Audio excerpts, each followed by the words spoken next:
Welcome back to the Bull Sense Gaming Podcast, PS2 edition, and today we're tapping into some anime for all you Crunchyroll enthusiasts. The PS2 is home to some of the greatest anime games ever created. From Dragon Ball Z and Naruto, to Castlevania and Full Metal Alchemist, to Zatch Bell and Digimon, Japanese anime games are a hit more times than not. Today we have a series that should have been continued and developed in both the original anime and the video game. That, my friend, is YuYu Hakusho Dark Tournament. Yusuke Urameshi was a rambunctious teenager who saved a small child at the cost of his own life. As a reward for his bravery, a spirit world representative named Botan offered Yusuke an opportunity to meet the guardian of the spirit world, Koenma, to discuss his fate. He was granted his life back in exchange for becoming a spirit detective, a protector of the living world. Before we officially throw this game on the Bull Sense grill, let's go over some controls. Basic controls include light punches or jabs with the square button, powered punches with the triangle button, kicks with the circle button, and blocking attacks with the X button. You can jump by pressing L1 and crouch by pressing L2 trigger. Variations of punches and kicks are performed by pressing directional buttons while punching and kicking. For example, pressing left on the D-pad and circle is a spinning punch. More advanced combos can be activated with combinations of directional arrows followed by one of the action buttons. Personally, I feel like the CPU performed these combos a lot better than I did, but we're gonna get to that. Lastly, we can talk about my dog Yusuke's spirit gun. Homie has variations of his spirit gun which are activated with combinations of those directional buttons and the R1 and R2 trigger. Like his usual spirit gun is right on the D-pad with the R1 button, and his spirit shotgun is left on the D-pad with the R2 trigger. And that's also how you activate everyone else's special abilities. Shout out to Kuwabara for sure. Now that you know how to play YuYu Hakusho for the PlayStation 2, it is time. You want to hear the good or the bad first? Give me a second.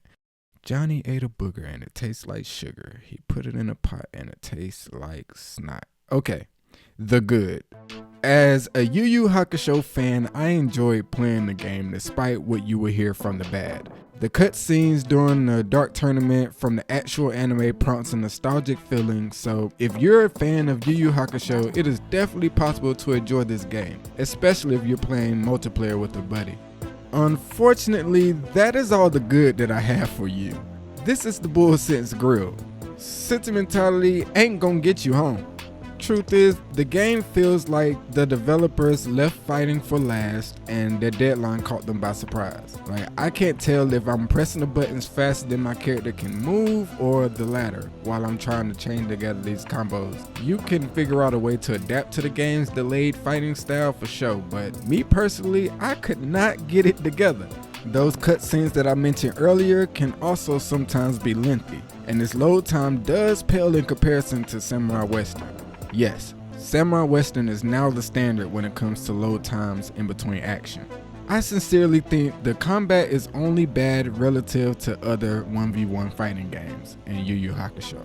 Not to mention the CPUs that you face in Dark Tournament mode, Arcade, Survival, or Skirmish, which is basically a 1v1 or 2v2. Even on the lowest difficulty, they can still give you a run for your money. Shout out to Toguro. Not really, cause boy, trying to beat him at the end of Dark Tournament was an absolute pain in the ass. I'm talking internal hemorrhoids type pain in the ass. Like, his combos are impossible to break from and can literally take you out of the game. CPU difficulty can be so bad that you have to find what I call 2K cheese to win. Like 2K13 Euro step 3-pointers with Andre Iguodala or the Rudy Gay spin dunks. Basically what I'm saying is, in YuYu Hakusho, when shit gets deep, spam the leg sweep or whatever other moves that you're able to repeat without taking much damage.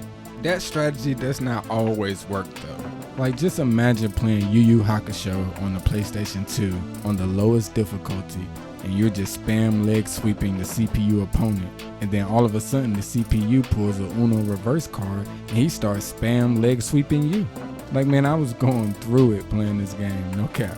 The next biggest headache I had was against Chu in the knife edge deathmatch. Now, if you don't know what a knife edge deathmatch is, which means likely you've never seen YuYu Hakusho, well, I'll let them explain it.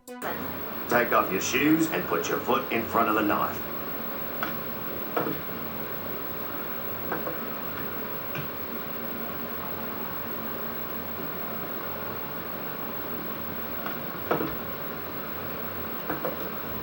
There's a certain rhythm that Chu punches you in that you need to learn in order to defeat him. I ended up spam dodging until I found the proper openings to attack.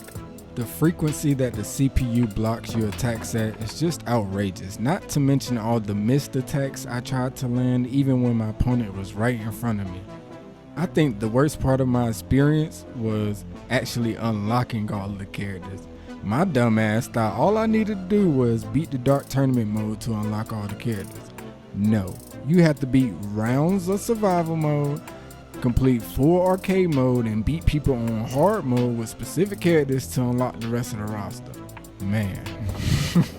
Even when I switched difficulties, it was still kind of hard to tell which difficulty I was actually on. The point is, it is very hard for these battles to feel classic due to its lack of combat fluidity and the severeness of your opponent's power despite the difficulty. All in all, this game's single player replay value is diminished by the CPU difficulty, and its multiplayer replay value is blemished by the delayed combat style. Let's just face it. As a member of the ADD community, I can vouch that being defeated numerous times on this game can make you never want to play YuYu Hakusho Dark Tournament ever again. Little do you know, I've still never beaten Toguro. Well, I did, but when you defeat him for the first time in the finale of the Dark Tournament, he regains his life, so you have to defeat him twice. And there are several other characters you're more than likely going to have trouble beating without a combat scheme. So, do I recommend this game? Only to die-hard anime fans or YuYu Hakusho fans. As far as this being a game that makes you lose track of time, well, that depends on how resilient you are after getting stumped out so many consecutive matches. As for me, a Durham NC native, the game is simply ski, and it didn't really have to be. It just feels like the game isn't done. But anime fans, I do encourage you to try it out if you have any retro game systems. You can find it for less than $20. You might as well try it. Not me though. I want to thank y'all for tuning in to this episode of the Bull Sense Gaming Podcast. Be sure to comment what games you want to see on the upcoming episodes. This is Rio from the Bull, signing out. Like, no, you can't use my Crunchyroll.